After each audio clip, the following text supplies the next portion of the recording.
सभी को मेरा नमस्कार। 3 साल पहले मैंने इस YouTube चैनल पर वीडियो बनाना स्टार्ट किया था, लेकिन किसी कारणवश मैं लगातार जो है इस चैनल पर वीडियो अपलोड नहीं कर सका। लेकिन अब मैं फिर से ये कोशिश कर रहा हूँ कि नियमित रूप से एक निश्चित समय पर जो है प्रतिदिन कम से कम एक वीडियो अपलोड करूँगा। ठीक है, तो इसकी शुरुआत मैं अभी से कर रहा हूँ और अभी मैं ये कोशिश करता हूँ कि जो बोर्ड के बच्चे हैं, जो 10th और 12th के बोर्ड देंगे, तो उसके लिए ऑप्शनल पेपर होगा, यानी ऑब्जेक्टिव टाइप पेपर होगा। तो उन्हें कितना से कितना अधिक से अधिक हेल्प हो सके इस तरह के वीडियो बनाने की मैं ज़्यादा कोशिश करूँगा। और ये केवल उन क्लासों के लिए ही नहीं है, किसी भी तरह की कंपटीशन एग्ज़ाम की तैयारी करने वाले छात्र हों, चाहे वो स्टेट कमीशन की तैयारी हो, चाहे वो यूपीएससी की तैयारी हो, या किसी भी तरह की तैयारी करने वाले हों, उनके लिए भी बेनिफिशियल होगा। लेकिन ये मेनली जो 10-12th के स्टूडेंट हैं उनके लिए तो बहुत बेनिफिशियल होने वाला है, बहुत जो है इनका बेनिफिट मिलेगा।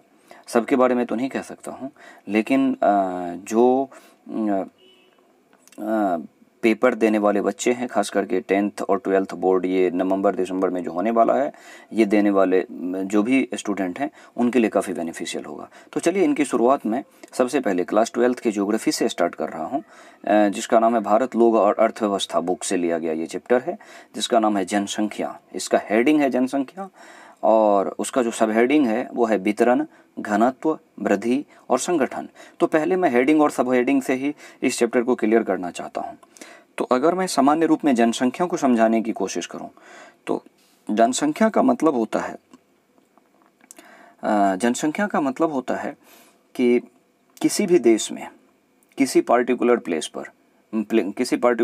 में वहाँ किसी भी एज ग्रुप के लोग हो, चाहे वो बच्चे हो, बूढ़े हो, औरत हो, पुरुष हो, सबको एक साथ जब गिनती कर ली जाती है तो उसे हम उस जगह के लिए जनसंख्या कहते हैं। उसके बाद आ जाता है हमारा वितरण। वितरण मुख्य रूप से जो प्रभावित होता है वो भौगोलिक विविधता से प्रभावित होता है। कहाँ पर अधिक लोग हैं, कम क्षेत्रों में अधिक हैं, अधिक क्षेत्रों में कम लोग हैं, किस प्रकार हैं, किस भौगोलिक विविधता से प्रभावित हैं, तो उसे हम क्या कहते हैं, वितरण कहते हैं। कहीं पर सघन, कहीं पर विरल। उसके बाद आता है मेरा घनत्व। तो घनत्व की अगर मैं बात करता हूँ तो घनत्व होता है कि 1 स्क्वायर किलोमीटर एरिया में रहने वाले लोगों की संख्या, यानी number of person live in 1 square kilometre, तो उसे हम घनत्व कहते हैं। वृद्धि नाम लेते ही हमारे दिमाग में आ जाता है क्या, पॉजिटिव वे में हम सोचने लगते हैं कि जनसंख्या का बढ़ना। नहीं, वृद्धि का मतलब होता है क्या, जनसंख्या का परिवर्तन होना। अब ये परिवर्तन धनात्मक भी हो सकता है और परिवर्तन ऋणात्मक भी हो सकता है, ठीक है ना। उसके बाद आ जाएगा हमारा संगठन पार्टिकुलर किसी जगह की जो है जनसंख्या वो किस रूप में बसी हुई है, ठीक है। धर्म के आधार पर, संप्रदाय के आधार पर, लिंग के आधार पर, या हम कह सकते हैं ऑक्यूपेशन, व्यवसाय के आधार पर किस रूप में बसा हुआ है, तो उसे हम उसका संगठन कहते हैं। चलिए अब हम टॉपिक वाइज इन चीज़ों को क्लियर करते चलते जा रहे हैं कि जिससे कि ऑब्जेक्टिव क्वेश्चन सॉल्व करने में सबको हेल्प मिले इससे। तो सबसे पहले जो कुछ भी मैं ये वर्णन करने जा रहा हूँ वो जो कुछ भी डाटा हमने लिया है वो NCERT बेस्ड डाटा है और खास करके सेंसस 2011 से मैक्सिमम डाटा लिया गया है। तो चलिए सबसे पहला पॉइंट है हमारा कि भारत की पहली जनगणना कब हुई थी। तो भारत की पहली जनगणना सन 1872 में हुई थी। कब हुई थी? 1872 में हुई थी। और उस समय जो थे हमारे यहाँ के गवर्नर जनरल वो लॉर्ड मेयो थे। उसके बाद दूसरा है क्या कि भारत की पहली संपूर्ण जनगणना कब हुई थी, तो 1881 में। यानी 1872 में जो हुआ था ना वो केवल लोगों को गिन लिया गया था, लेकिन 1881 में जो हुई ना वो उसमें कैटेगराइज्ड सेंसस था, यानी उस समय के अनुकूल जिस तरह से वर्गीकृत किया जा सकता था वर्गीकृत किया गया था, ठीक है। और इस समय के कार्यकाल में जो गवर्नर जनरल थे वो लॉर्ड रिपन थे। तो इसमें भी स्टूडेंट कंफ्यूज कर जाते हैं कि लॉर्ड मेयो कब था, लॉर्ड रिपन कब था। तो हम जब अनार वाला ये पढ़ते हैं ना, अ से लेकर, तो उसमें जो है सबसे लास्ट में जाते हैं तो म जो है वो र के पहले आता है, तो इसीलिए मेयो हम याद रखेंगे पहले यानी 1872 वाला में, और रिपन याद रखेंगे हम बाद में 1881 वाले में। चलिए आगे देखते हैं। 2011 जनगणना 2011 के अनुसार भारत की जनसंख्या लगभग 121 करोड़ से अधिक है।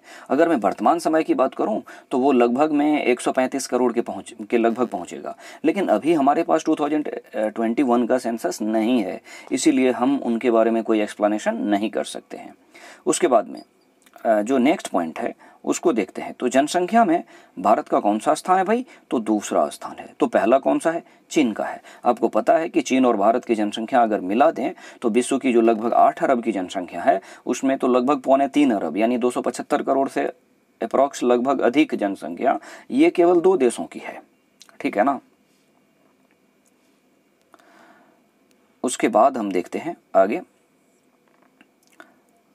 फिर जो है यहाँ पर दिखाया गया है क्या कि भारत की जनसंख्या उत्तरी अमेरिका, दक्षिणी अमेरिका, ऑस्ट्रेलिया, इधर एक भारत एक देश है और ये जो तीनों मैं बता रहा हूँ उत्तरी अमेरिका, दक्षिणी अमेरिका और ऑस्ट्रेलिया, ये तीनों महादेश हैं यानी कॉन्टिनेंट हैं। लेकिन इन तीनों कॉन्टिनेंट की टोटल पॉपुलेशन भी मिला देंगे ना तब भी वो भारत से कम है, यानी तब भी इन तीनों के पॉपुलेशन से अधिक है भारत की पॉपुलेशन। अंदाजा लगा सकते हैं कि भारत की जनसंख्या किस कदर है। उसके बाद देखते हैं हम सर्वाधिक जनसंख्या वाला राज्य क्या है? उत्तर प्रदेश। इसके बाद महाराष्ट्र, बिहार, पश्चिम बंगाल का स्थान आता है। एक्चुअली एक ट्रेडिशन चलता आ रहा है शुरू से कि लोग सबसे अधिक सबसे कम याद कर लेते हैं, लेकिन अब क्वेश्चन पूछने का एक ट्रेंड अलग हो चुका है। इसमें पूछ देते हैं कि दूसरे नंबर पर कौन है, तीसरे नंबर पर कौन है, इस तरह की पॉपुलेशन पूछ देते हैं। खास करके स्टेट पीसीएस वगैरह की अगर तैयारी कर रहे हैं तो उस पार्टिकुलर स्टेट का पोजीशन जानना चाहता है कि इसके बारे में स्टूडेंट को क्या नॉलेज है। ठीक है, अपने स्टेट के बारे में क्या नॉलेज है। चलिए उसके बाद मैं देखता हूँ, तो इसमें देख रहा हूँ सबसे, अब इंडिया के कुछ स्टेट को लेकर कंपैरिजन करता हूँ। तो देखिए तमिलनाडु हो गया, एमपी हो गया, राजस्थान हो गया, कर्नाटक, गुजरात, उत्तर प्रदेश, महाराष्ट्र, बिहार, पश्चिम बंगाल, आंध्र प्रदेश, टोटल कितने राज्य हुए? 10। इन 10 राज्यों में ही भारत की कुल 76% जनसंख्या निवास करती है, यानी 76% जनसंख्या केवल 10 राज्यों में निवास करती है। कितने? 76% जनसंख्या केवल 10 राज्यों में निवास करती है। तो इसका मतलब समझ रहे हैं कि 24% जो बचे हुए 24% पॉपुलेशन है वो बाकी के 18 राज्य और 8 यूनियन टेरिटरीज इसमें निवास करते हैं। ठीक है ना।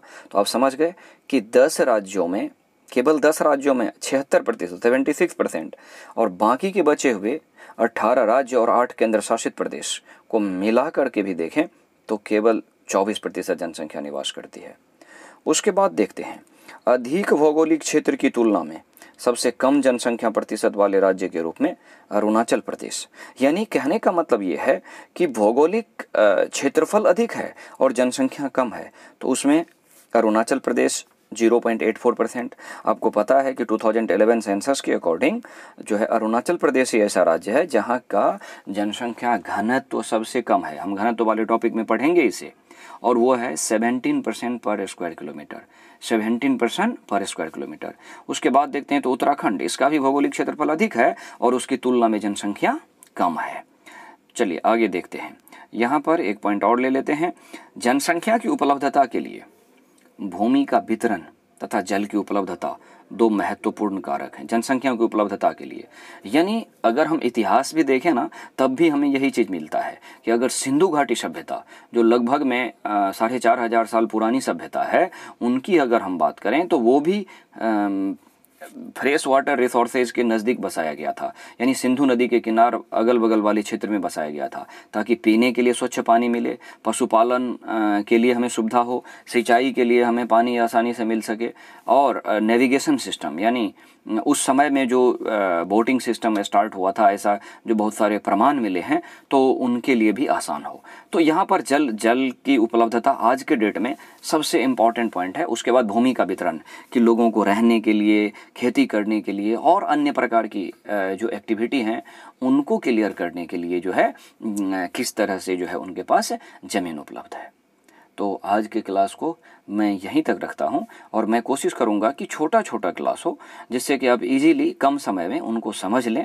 तो कंटिन्यू मैं जो है इसी तरह से छोटे छोटे क्लास के माध्यम से आपको ये टॉपिक समझाता रहूँगा, आगे बढ़ाता रहूँगा, और इससे रिलेटेड मैं ऑप्शनल क्वेश्चन यानी ऑप्शन वाइज क्वेश्चन भी आपके लिए लाऊंगा। ठीक है, चैप्टर जैसे ही एंड होगा तो ये मतलब वो ऑप्शनल क्वेश्चन भी मैं शेयर करूंगा आपके साथ। और कोशिश ये करूंगा क्या कि जब तक आपका ये पेपर स्टार्ट हो उससे पहले मैं 10th हो या 12th हो, सबके लिए मैं ये जो है optional topic point by point two the point topic भी लाऊंगा और उससे रिलेटेड ऑप्शनल क्वेश्चन भी लाऊंगा। तो आज के क्लास में इतना ही। Thank you.